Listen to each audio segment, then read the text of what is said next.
cheap, being honest with you, is really important.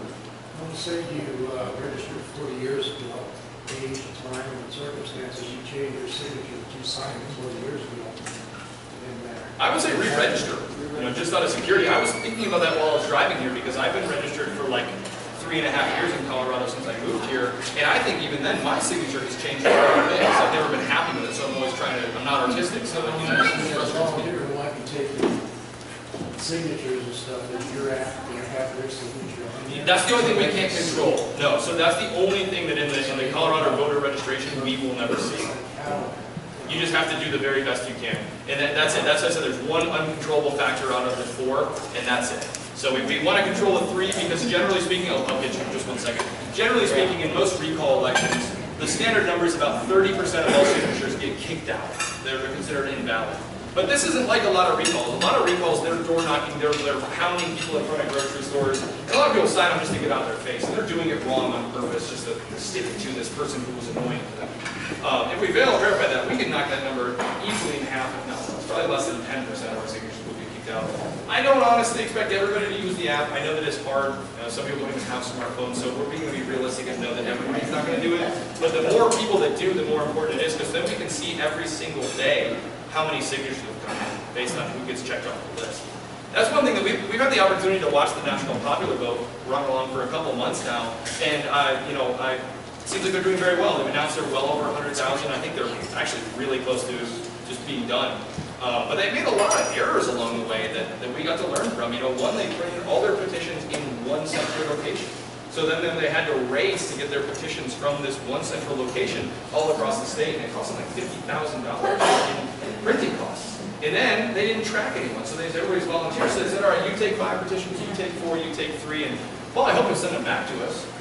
There's no verification process. And so we learned from that too. And so everybody who signs up petitions, if you take 500 petition packets and you're going to distribute them, you're responsible for all 500 of those. And then we'll give you a sheet if you're going to distribute them, you can track your friends down. But every single person who takes a petition packet has to sign in with us and let us know, hey, I have this many petition packets and I'm going to return them. So then when it comes down to the final funnel and you're saying, all right, we're short by 40,000 signatures, we have 8 days left to go, who hasn't turned theirs in? And you can say, well, I wasn't going to turn mine in because I only had 18 signatures and not 40. That's fine. Turn it in because there's hundreds of people doing the same thing. So there's a lot of work we put in the back end. We as an organization, it's very expensive to communicate this deep of an amount of information. Most people, unfortunately, don't really care anyway. But those who do understand we've got a really great plan built so that if we follow those steps, we can not only accomplish it, we can do it efficiently, pretty cheaply, really, too. All the estimates I keep seeing in terms of what this is supposed to cost are so inflated it's not even funny. But again, it's a different type of recall. It's volunteer-driven, and it's people are coming to us to sign. We're setting up signing locations. This ridiculous ballot initiative to reintroduce wolves, or as I call them, government-modified wolves, back into the state. That's an uphill battle for them. They have to go out and convince people, hey, here's the issue, and this is why you should vote this way. And it takes time and effort on every single signature. We've turned that around. People come to us enthusiastic to put their signature on paper and actually get this done. So what are we doing? We're organizing. We're organizing the area leaders.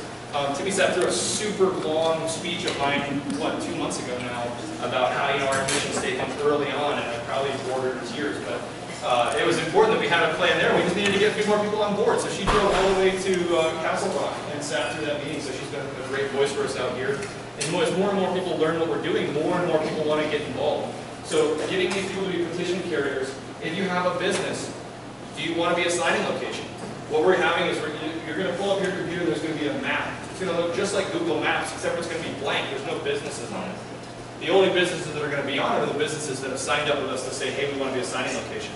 So you're going to type your address in the top left corner, just like you were doing a Google Maps search, and say, hey, I live at 61 West 21st Street, and it's going to say, all right, you're here in the middle. Oh, wait, I have this thing.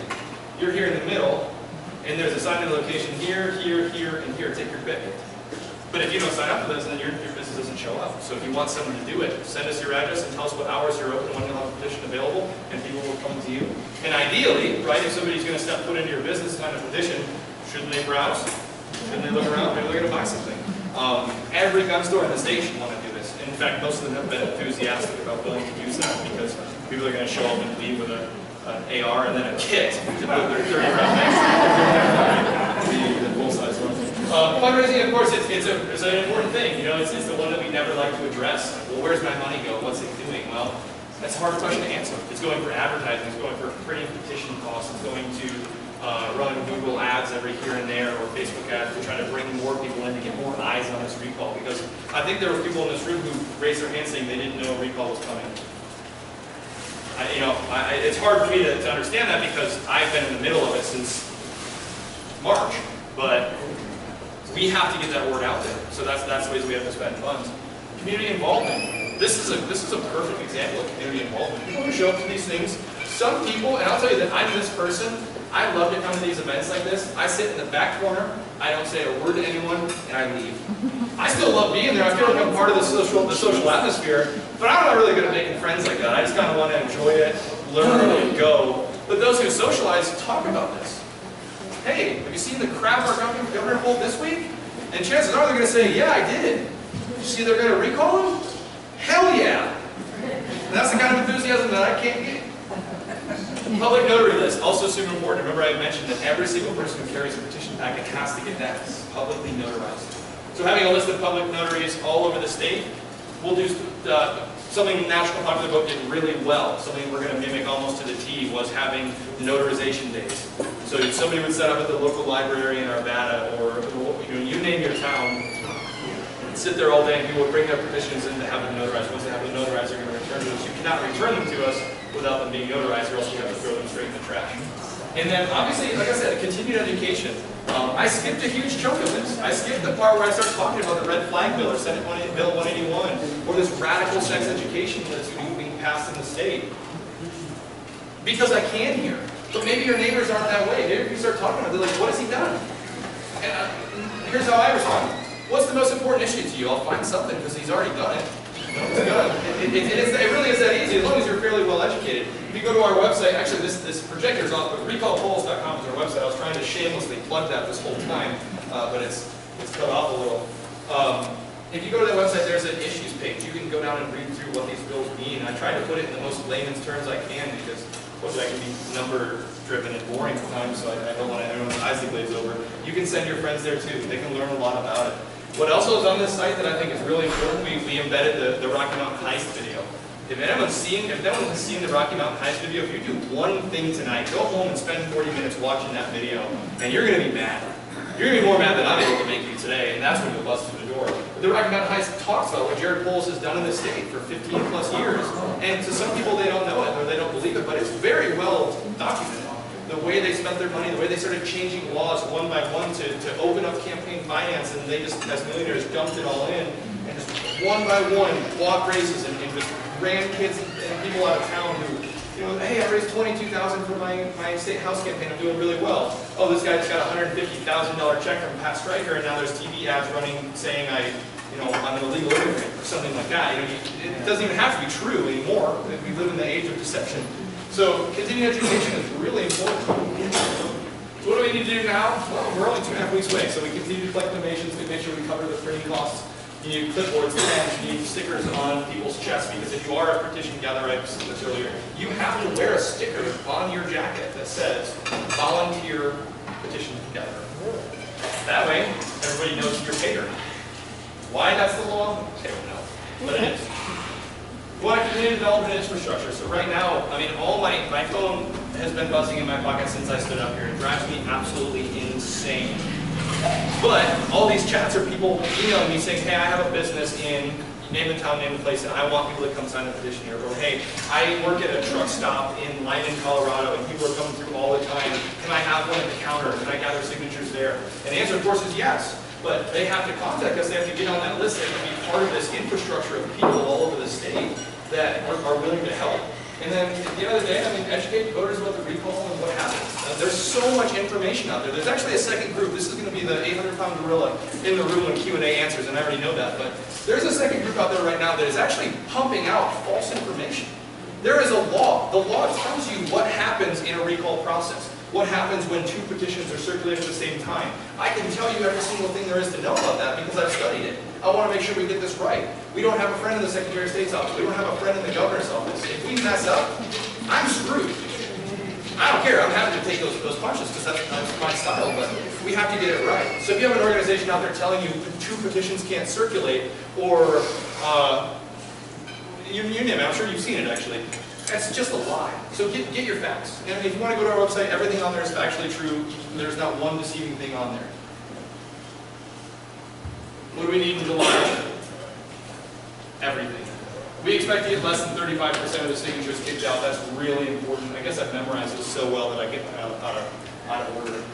And that's fine. So I'm going to open up to a Q&A.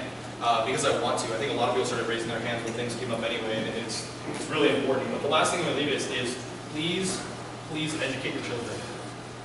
Our schools aren't doing it anymore. They are an indoctrination, I always get that wrong, through and through. They don't teach kids about the Constitution. They don't teach them about civics. They don't teach them about anything except for now apparently transgender ravens, which I imagine maybe that's important to them. They don't teach us about our history. So teach your children, teach your grandchildren about America, about what it means to be an American. Why is our country so amazing? Why is it worth being here today to fight for? They need to hear that from you and not from me. And they'll listen. Or you can make them listen to their kids. Reinstate civics back in school. Absolutely. Yeah. No, amen. So resources for you guys, a bunch of different things. Mostly technology-based right now, unless you're communicating directly with your local county organizers, which is what I actually recommend you do. Go to our website, recallpolis.com. If you're on Facebook, search Resist Polis Act. Or, here's the easiest way to do it. Go to recallpolis.com, click the Get Involved tab, and they'll say, find your local county page. All 64 counties have a link, and they have a donate link that'll tell you can give locally. If you only want to support Custer County or Fremont County, you can. There's 64 unique donate links on there, and we will keep that money local to cover petition costs and pens, because I understand a lot of people have that fear of what happens when I send my money to Denver. Does it ever come back? It should, right? Set up local meetings, just like this. The more rural you are, the more packed it's going to be, and we've seen that through and through. Some of the city ones, I'm underwhelmed at how many people show up. I think about how many people live around us. You set it up and just such a small number show, and like, what are you doing? Do you not care? If you don't care, then you're part of the problem. And then email me. Like I said, my phone buzz is nonstop, but I actually respond to every single email. So, recallpolis.com is where you can reach me. Or if you want to get my phone number before you leave today. I'm just going to add on to what Dan said. If you want a yard sign, these are really cool. And they're catchy. Has our website on it. These are $25 donations, or 20. I'm willing to negotiate. If you do more than 20, though, you have to fill out a form with the Secretary of State. I have bumper stickers, which you're welcome to take. If you're going to write a check, we didn't bring your checkbook. I brought you some envelopes right here, so it'll come back to our PO box in Denver. Just write your county name in the memo line. That way, we'll keep it local. I'll make sure we record it so that. So yeah, with that, let's answer questions. I never came back to you. I was going to say that to you were asking about your signature has changed over the years. Yeah. If it has not been kicked back to you in the last election, then you're fine. Because we checked every one of them at the last election, okay? That's an excellent point. Actually, I didn't know that. So, yeah, you know when your ballot is insufficient if you check it online. So you may have voted and then your vote never counted, but you should know that. You should be checking it out. So yeah, if your signature has changed so drastically that it's no longer registering, you need to update it. Yes? Just a point for petition circulators. When you have it notarized, make sure the notary signs correctly. Okay. Seriously. Yeah, you never know. Your petition's been kicked out today. So tomorrow morning I'm going to record the audio with a friend of mine in Colorado Springs. We're going to do a full training video that I hope will walk somebody through step one all the way to turning their petition back in notarized step by step. I'll try to make it as short and sweet as I can. It'll be boring again because that's who I am, but it will have all the information you need in that. So thank you for saying that because I'll make sure I can explain it. Tom, along the way, I keep hearing that, you know, we're going to be recalling Polis, and the group is recalling Polis, we better have a candidate with that for it. And you and I talked about that. Could you address that real clearly? Yeah, sure. So there's really no right answer to that because we could run all along and say, hey, when we defeat Polis, Bob Smith is going to be our guy. But what happens if somebody doesn't really like Bob Smith? Are they going to not sign the Polis recall petition because we're already picking that next person? Yeah. To me, our top priority is to get the signatures in the door. And then we have time for someone to go out and get those 15,000 signatures if they want to. Additionally, right now, we only have kind of like so-so support from the statewide GOP. There's only so much I can talk to you about that, but I can't tell you that. So, that said, when there is a recall and it is sufficient, and we're going to have one, that's their time to step up. But there's a big thing they're going to have to address, and that's that what we have succeeded in already, and are only going to do more so in the next 8 weeks or more, is we've got the grassroots listening. We've got the people of Colorado understanding that one person can make a difference. We've got the people of Colorado ready to make change and not sit out. If anyone here is part of that 1.3 million people who didn't cast their vote, I totally understand why you didn't. That's what the whole Rocky Mountain Heist was about. It was about making someone who lives in a rural part of the state feel like they just don't have a voice. That's the only thing that honestly that politicians can buy, with the exception of just like misinformation and low information voters. They can suppress your willingness to vote by just making you feel like you don't have a voice. So we don't have that anymore. Look how many people are in this room. We're technically in the middle of nowhere, some as you would probably claim. And we're I don't mean that in a bad way. I mean that in the best way possible. I love it. But we have people listening. So that comes a time when the GOP doesn't get to do what they've always done and say, we picked Walker Stapleton, and now it's your job to vote for him because we said so. Now they have to look every one of you in the eye and say, who do you want? Who's your guy? Who's going to get you so excited that we not only bust down the doors and go win and have a new trophy governor, but we stay invigorated. We stay invigorated over and over until 2020. And then we re-elect our president, and we hopefully keep our U.S. Senate seat. It's a much bigger picture than just having an answer of it's this person or it's that person. And we don't have ultimate control over it. Please. A little louder. I'll repeat it. So what he asked is, if he gets recalled, can he run? The answer is no. Because the recall is actually his campaign. So like, when you're a sitting member of Congress or the governorship or statewide, you can't run a campaign unless it's a re-election year. So when Jared Polis gets recalled and we have enough signatures to make it a ballot issue, he can't use his Polis for Governor campaign platform to defend himself. He actually has to set up an issue committee, which is technically speaking non-political, but that's neither here nor there. And he has to start an issue committee, which he'll of course probably fund himself, and run his defense mechanisms through an issue committee, not a campaign committee like most people would. So yeah, his re-election is essentially line one. Should he be recalled, yes or no? And then that's it. So if everybody says yes, or everybody say yes, he's recalled, and the door's wide open for him. Tom, you touched on it, but I don't still don't understand. So if I don't, then there might be one or two others that don't. There are two groups. Is there going to be one ballot, or are there going to be two? And are you going to have both groups going after the same number? And what's happening with this craziness? So I'm glad you asked. I mean, here's the way I look at the fact that there's two groups. Of course, it's divisive. This is Republican politics in Colorado, or conservative politics, and not put a necessarily correct name on it, in politics. Can you name one time everybody's ever been on the same page in this state? No. Having two groups, in my mind, at the beginning, is the same concept as having a primary. You have different ideas, you have different personalities, and then the people can pick and choose the best one. Here's where the problem has been with this, is that it is about personalities, and it's not about information. Because I can guarantee you that nobody has showed up from the other organization and walked you through the facts, and told you what the law says, and told you the whole plan. Unfortunately, most of them don't know. They're super passionate people, and there's a place for that in politics. But back to my beating a dead horse, but the football analogy, when we bust out of the locker room and we're all charged up, are we going to go, hey, you know what, the most enthusiastic person on our team is the left tackle.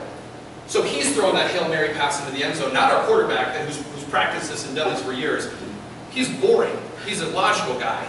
No, let's have the left tackle throw that because he's super fired up. And surely that adrenaline will give him the skills to pinpoint the pass. So there are two groups. There continue to be two groups. The question all along has been what she just asked, will there be one petition? The answer should be yes, but I can't tell you that. You guys have to tell yourselves that. We are not introducing our own petition. As recallpolis.com, We are not submitting a petition to the Secretary of State. A third-party neutral entity popped up about a week and a half ago, run by Marjorie Klein. Probably you don't know that name. I wouldn't expect you to. Marjorie worked in the Secretary of State's office for, I think, 20 years. She runs her own campaign consulting firm now. She does all the compliance for Walker Stapleton, George Rockler, Wayne Williams. But this is what she does. She does ballot initiatives and she does election campaigns. She's the best professional there is to do it. So our organization said, perfect. That's what we've wanted all along, is for everyone to work behind one cause. So that's what we're going to do. We're going to run our campaign. We're going to continue to use our ground game to get it, but it's not actually going to be our petition. We're going to essentially purchase those petitions, petition by petition, from this organization so they can afford to fund the printing. And they have some funding on their own already, which is great. And so we will distribute that and we will return those petitions back to Marjorie Klein. Now there's two different answers after that. So I say, in a way, it's like a divorced couple trying to raise a kid. You don't have to be friends. You already went through that nasty legal battle and you split up, but sometimes you have to attend functions together. It's okay, sit on the other side of the room, as long as that one goal is the product you created together. That's the only way we're going to succeed. The number is high. 631,266 is high. Two groups will not accomplish that. Plain and simple, I can tell you that right now, two groups will not accomplish that. So I say the ball is in your court. Is if anyone from that other group ever contacts you, you will need to ask them one question. Will you be circulating the neutral third-party committee petition when it's printed in about 2.5 weeks or not? And if their answer is no, then I think you should understand quite well what their real agenda is here. I mean, they're a group of hyper-passionate people with very little experience. And from the sidelines, I've watched them be kind of taken advantage of by, you know, the people who work in politics who are really good at stealing money a little bit at a time from here, and it all adds up and they become rich. But they never really come up on the radar because they only took a few thousand from each place. They've already done that. Read every news article there is about that. You'll see that there are people kind of siphoning money off. They just don't have the experience. They don't understand the law. But they can distribute a petition. They can issue their own. But if they do at this point, it's more of a divisive move than anything else. So that's the question I would ask. If anyone contacts you or you're on their pages, ask that question. I'm actually going to tell you, if you're on their pages, ask that question tonight. You, of course, have to have your post approved because they have everything on lockdown, so they probably won't approve it, so you'll never see it pop up. But if they do, and you start a conversation, they're going to keep you out of their group. Again, start asking yourself, what does that mean? Why are they doing this? You're an academic person. Who is they? So the group refers to themselves as the official recall Colorado Governor Jared Polis issue committee. They are little more than a Facebook group, from what I can see. That's where all their communications comes through. They don't have much of a ground game in the rural parts of the state. Weld County seems to be kind of their home base, but they're just a separate entity that popped up on social media, who hasn't evolved beyond social media, that just keeps kind of being a thorn in the side of this recall by saying, hey, we're the official group, which there's no such thing, that's a deceiving name, and not going away. So watch for that name. Yeah, you and then you.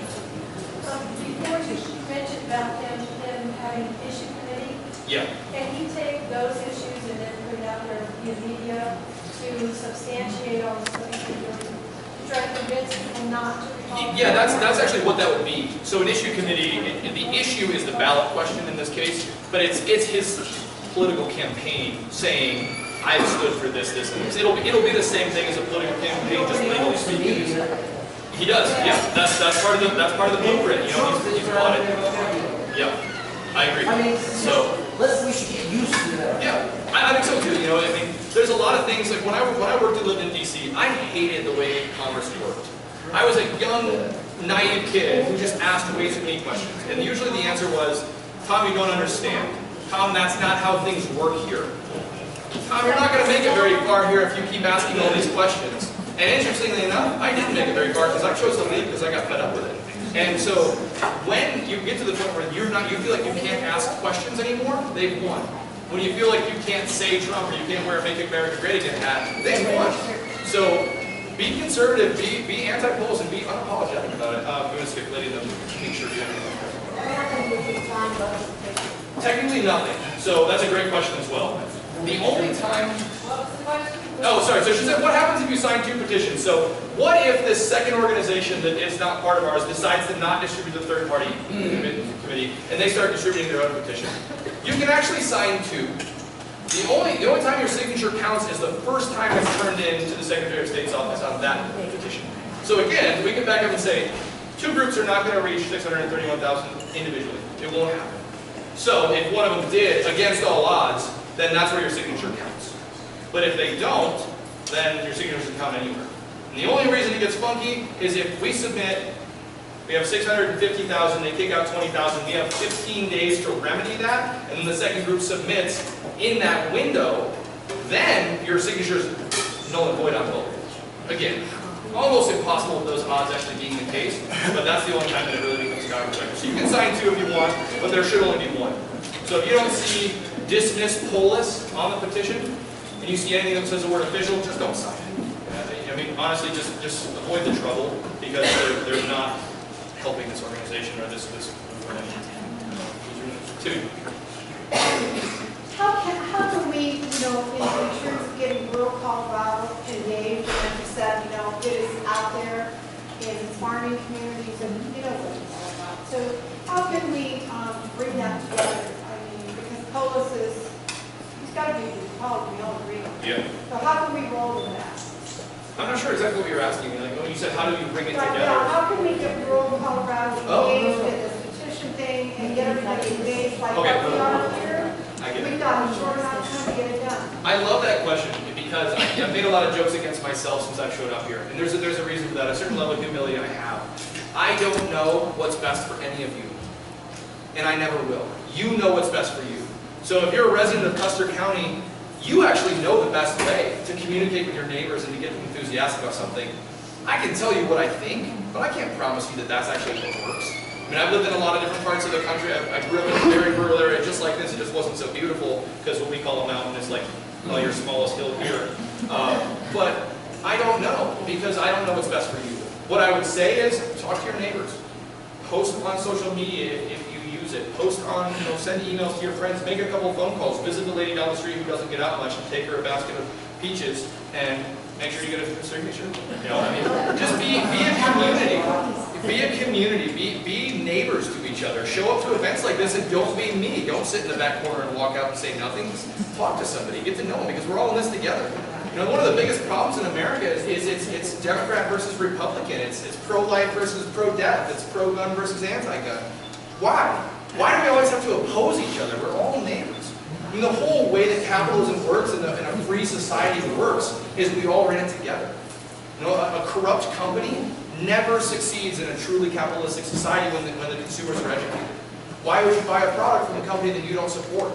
But we do because we feel like we don't have a choice anymore. Or we feel like the choice is Verizon versus AT&T, and they both screw you. So be neighbors. Talk to people that you know and love. In light of what you just said, would you be interested in talking to the people who have other petitions and working together to get one petition to take care of this problem? No, because we've already done that. In light of what you just said. Because I've wasted 3 months of my life doing it. Every elected official in the entire state that we've been in communication with who supports the Universal One petition has contacted them.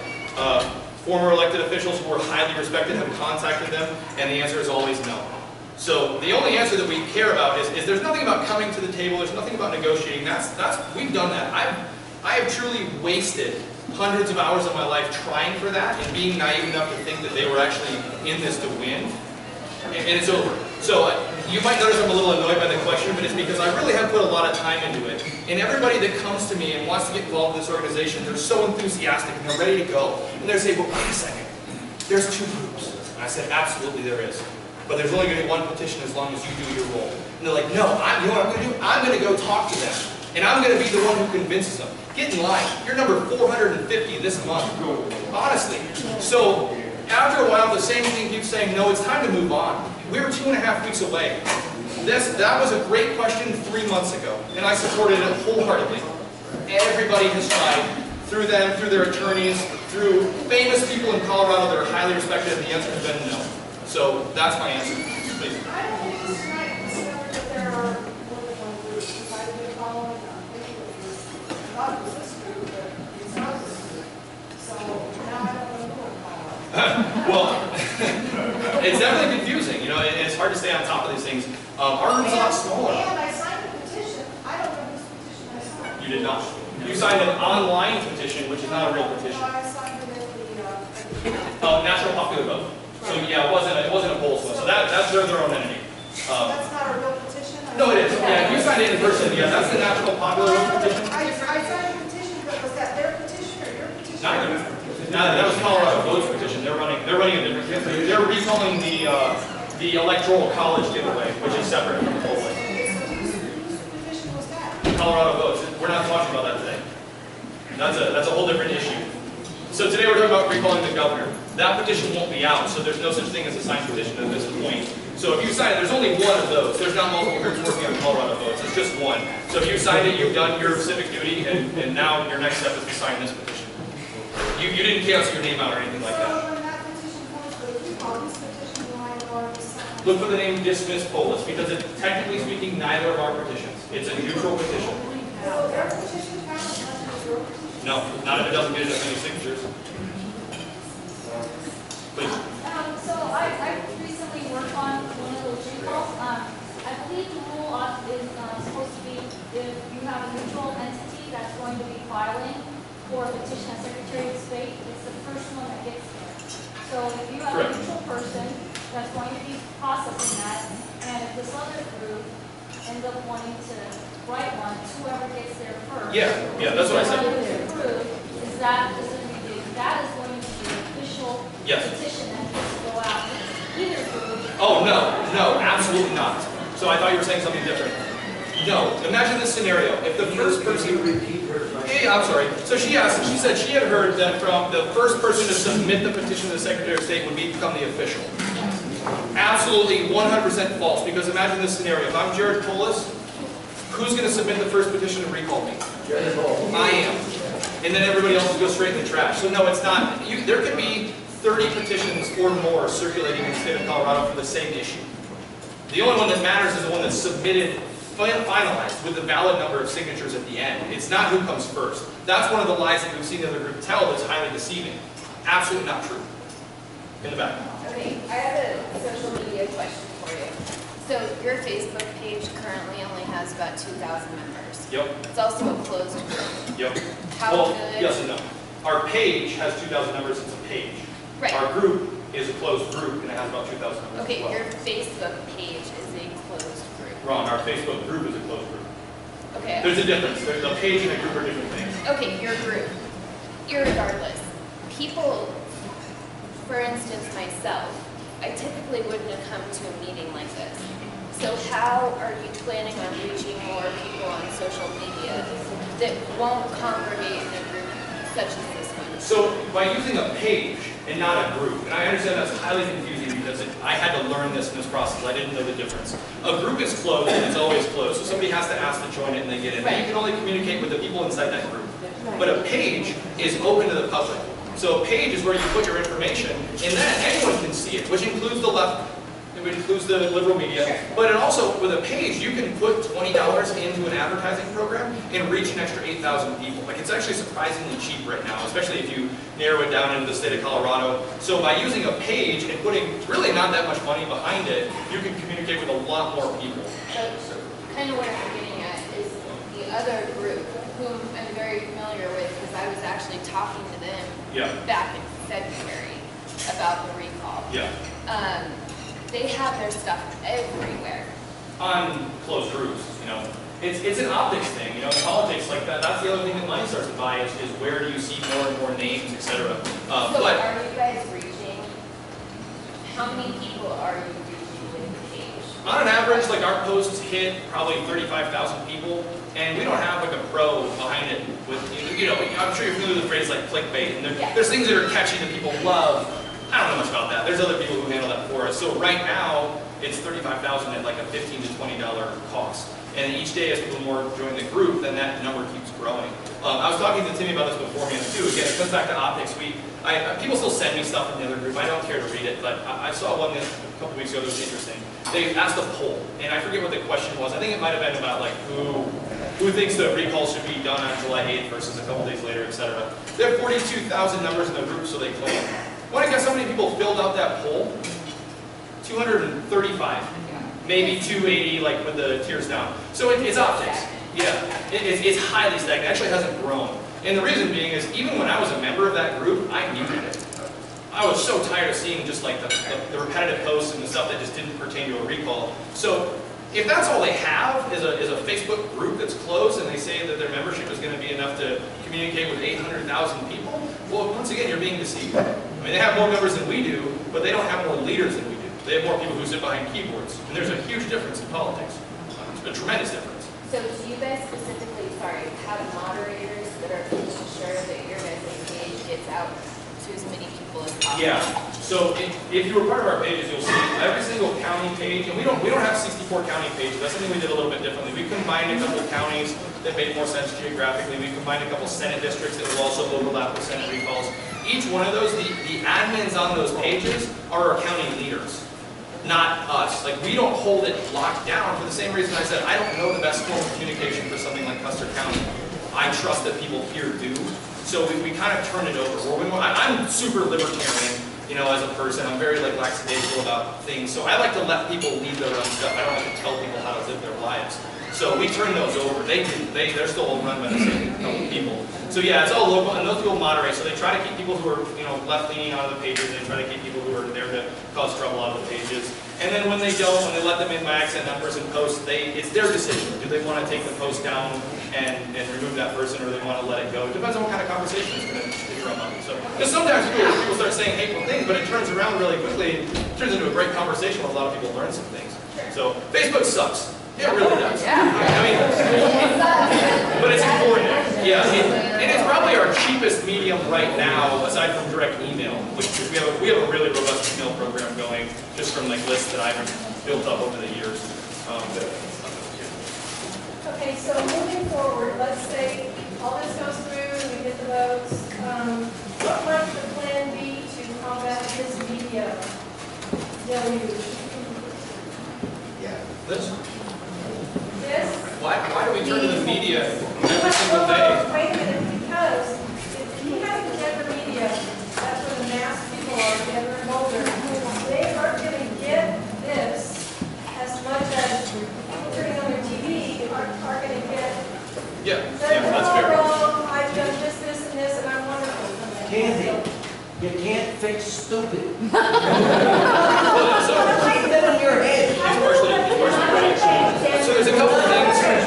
There's a couple of things that are a little maybe more inside baseball that are the answer to that. One, the reason that this recall is so important to me and to most people on our leadership team is this is the first chance that I think a lot of people in the most rural parts of the state have felt like they can do something. Year after year, you guys elect really good people to send to the state house and the state senate, and sometimes you cast your vote for a governor candidate that maybe you don't really love, and then a lot of people don't.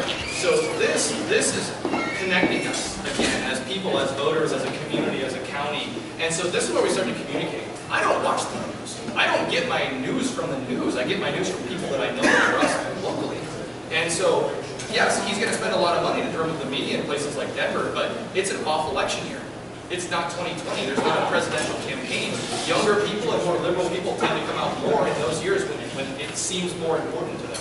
So he's got an uphill battle where we don't. We have the momentum on our side. People are upset and angry at him, and people. So there's, again, inside baseball. When you initiate any kind of ballot initiative, I made reference to the stupid rules one prior. 30% of people, no matter what kind of campaign is run, are going to say no right away. 30%. Because they're just like, I don't think we need to change this. So, when someone is defending themselves in a recall, 30% of people are like, what's this about? Why is he defending himself? What did he do wrong? And there's this sort of mentality that, well, he must have done something because they've got a lot of people together that sign petitions. So either they're going to turn out and just not vote because they don't understand, or they're going to buy the lies that you'll tell about how great he is for the state and turn out, but less of them will than you might think. If this was 2020, I'd be really concerned. I don't think that the GOP in the state has the ground game to win against something like that, while also trying to get Trump elected, while also trying to get Cory Gardner reelected, and the list goes on. I would be terrified. But in a 2019, like off-election year, momentum is truly on our side in that case. They have to try to get people to, one, understand why, and then motivate them to act. And those are hard to do. When you were negotiating with other people on the different petitions, what were the issues that separated everybody? Control. Just control. Who gets paid? I don't get paid. I'm doing this for free. So is everybody else in my organization. Nobody's made $1 from this. The gas I paid to come out here is going to come out of my tank. Look at their trace reports. They're paying for $6 Lyft rides to get from one place to the other. They're paying for $2 parking at a meter out of their campaign funds. They want more money because they want to spend it and not use their own funds. Because, why? I don't know. I'm going to say because they don't care as much as we do. Which group was that? The official group. That's all public information. You can look up the reports and you can see that. Because the only expenditures we have are yard signs. Are there any other issues? No. That was the main one? That's the core one. It wasn't, Well, it was what were about the personality, sir. I'm sure you understand that very well. It's I don't like him, he doesn't like me, we're not going to work together. But one guy was saying, we should work together for the sake of Colorado. And one guy says, you know what, I actually don't care about Colorado that much. Why? He's not even a registered voter here. Why? He has an outstanding warrant for his arrest. He's been hiding from the police on a Native American reservation for over 3.5 years. Do you think that guy cares about Colorado? If he cares, tell him to turn himself in. I think that other group is funded by Jerry. I love a good conspiracy theory. I'll be Howard, here's the thing. I was involved in this group in the very beginning when they were organizing, and I know that to not be true. They may have had their flames fanned since then, since I departed. But it is a group of people who actually care, but they just don't know what they're doing. So again, passion is irreplaceable in politics. It's so important, but it's not the be-all to end all. You need both. You have to have both. They have the passion, but they just don't have the logic. I'm going to take one more question if we have it, and then I'm going to turn it over. I feel like I've gone way over my time. Sir? How do you keep Google from manipulating this whole process? Do you have $1 trillion? Yeah, I know. I just saw that article too. Certain keywords, you know, there's not an anti-keyword for. So we've actually, like, surprisingly, I put a very small amount of money into Google Ads, and we've driven a lot of traffic to our page that way. Because people who are typing in recall, well, the opposite of a recall, I don't know what that word is. So Google can't manipulate it. They can't suppress it because they can't make the ads cheaper for the opposite word. Now, when Polis is running to defend himself through his issue committee and we've got a different candidate, that's an even better question that I don't have an answer to. You know, you stop using Google. Stop using it as a search engine. Stop buying their phones. Stop using their email addresses. And stop letting money funnel into a company that's working against you. You know, I hinted at that when I was saying capitalism fails when you pay the bad guys. So we're addicted. I actually used to have a Google phone. I loved it. I thought it was so convenient that I realized they were just stealing all my data to use it against me. So I gave it up. So that was it. I really appreciate you taking the time. You can visit with me for a little while. Like I said, I feel like I'm way over time.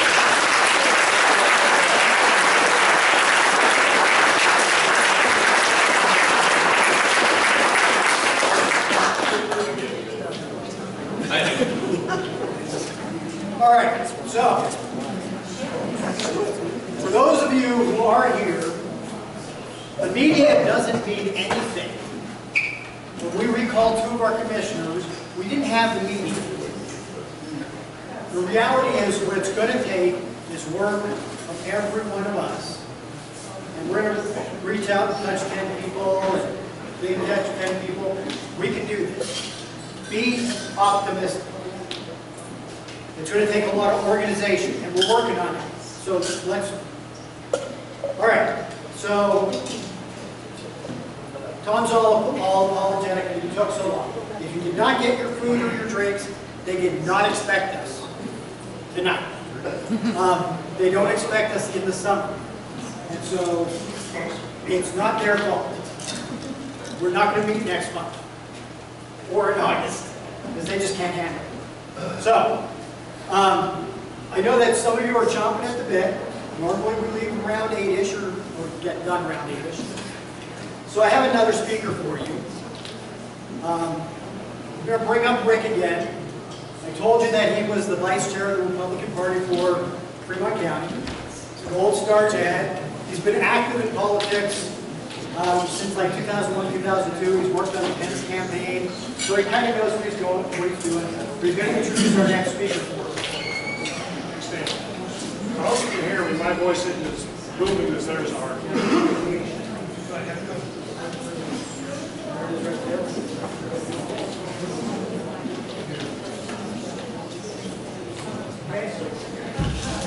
Okay, now can you hear me? Rick, do you want to do that? So, because the wait staff has been overwhelmed, help them out with your orders, okay? And please don't dine and dash.